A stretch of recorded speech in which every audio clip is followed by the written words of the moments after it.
Penipuan terbesar dalam dunia keuangan adalah melunasi pinjaman rumah sebelum jatuh tempo. Mengapa bank sangat takut ketika kamu melunasi pinjaman lebih cepat?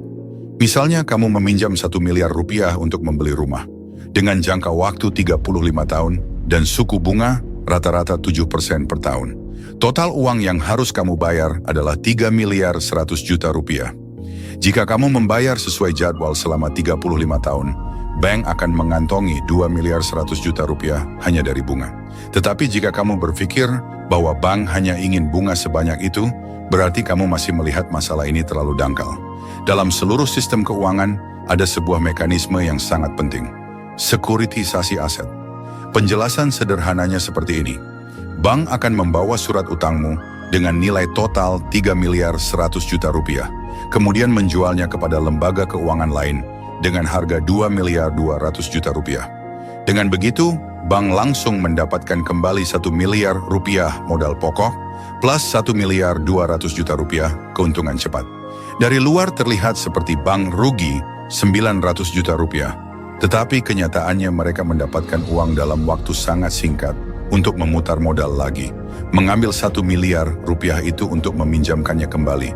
Sementara surat utang tersebut terus dijual ke pihak lain dan menciptakan keuntungan berlapis-lapis. Sementara itu, lembaga keuangan yang membeli surat utang itu juga tidak menyimpannya selama 35 tahun. Mereka mengumpulkan ribuan pinjaman serupa, menggabungkannya menjadi paket aset bernilai puluhan hingga ratusan miliar, lalu melemparkannya ke pasar. Para investor melihat risikonya rendah, bunganya stabil 4% per tahun, dan mereka langsung berebut membeli. Lembaga keuangan tersebut menyimpan sebagian, sisanya terus diinvestasikan kembali, uang mengalir tanpa henti. Inilah prinsip bola salju sekuritisasi aset. Karena itu, ketika kamu melunasi pinjaman lebih cepat dari jadwal, seluruh rantai keuntungan ini, bank, lembaga keuangan, investor akan runtuh. Itulah alasan sebenarnya bank sangat takut. Bukan hanya bank, banyak pengusaha juga menggunakan pola pikir yang sama dalam bisnis. Misalnya, seorang pemilik usaha ingin membuka hotel dan membutuhkan modal 5 miliar rupiah. Laba 1 tahun diperkirakan 1 miliar 500 juta rupiah.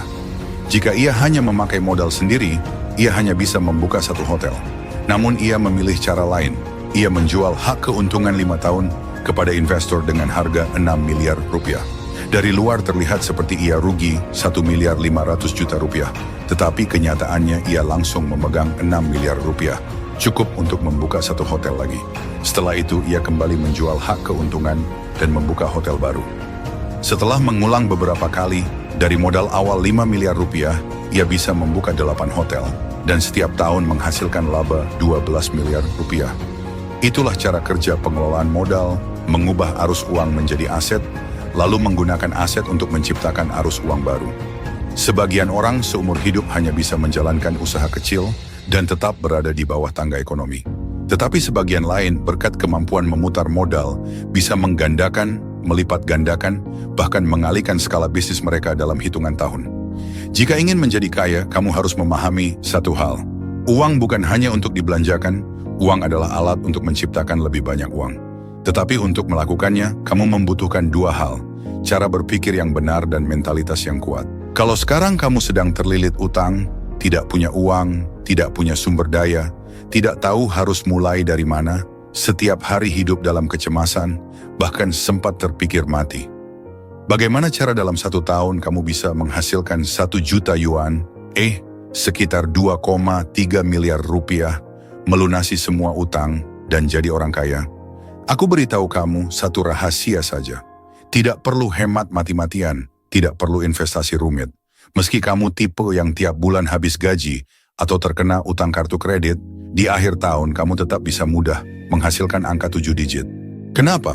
Orang miskin berutang beberapa puluh juta rupiah saja panik, tapi orang kaya berutang puluhan miliar tetap tenang. Yang paling kurang dari orang miskin bukan uang, tapi sebuah kebenaran yang tidak akan pernah dikatakan orang kaya. Kalau kamu taruh uang dan tulang di depan seekor anjing, dia akan pilih tulang. Karena dia tidak tahu bahwa uang bisa membeli banyak tulang. Kebenaran ini luar biasa. Aku sarankan kamu, walau harus begadang, bacalah buku Uang Beranak Pinak. Ini buku yang sangat penting, sungguh membantu kamu melunasi semua utang. Harus baca. Buku ini mencantumkan hampir semua cara menghasilkan uang yang bisa kamu bayangkan. Ia memegang tanganmu, membimbing selangkah demi selangkah agar kamu mendapatkan 2,3 miliar rupiah pertamamu. Kamu akan sadar, ternyata mencari uang itu semudah bernapas. Buku ini membantumu dalam waktu sangat singkat mendapatkan modal pertama dan menuju kebebasan finansial. Saat selesai membaca, kamu akan belajar ratusan cara mencari uang. Dan kamu akan berkeringat dingin karena sadar betapa banyak kesempatan kaya yang sudah kamu lewatkan. Kalau kamu ingin menangkap peluang, mengubah hidup, maka inilah buku yang wajib ada dalam perjalanan membalikan nasibmu. Ini adalah buku mencari uang dan menjadi kaya paling efektif yang pernah kulihat. Setelah membaca, kamu akan paham bahwa mencari uang, menjadi kaya, sepenuhnya bisa ditiru dengan proses yang jelas. Buku ini akan meningkatkan pola pikir finansialmu, memperluas wawasanmu, dan menebalkan dompetmu. Cukup ikuti langkah demi langkah di dalam buku, kamu akan dengan mudah menghasilkan banyak uang. Baik kamu berusia 20, 30, 40, atau 50 tahun, kalau ingin menghasilkan uang, belilah buku ini dan bacalah dengan sungguh-sungguh. Metode mencari uang di dalamnya benar-benar bisa membuatmu menjadi orang kaya.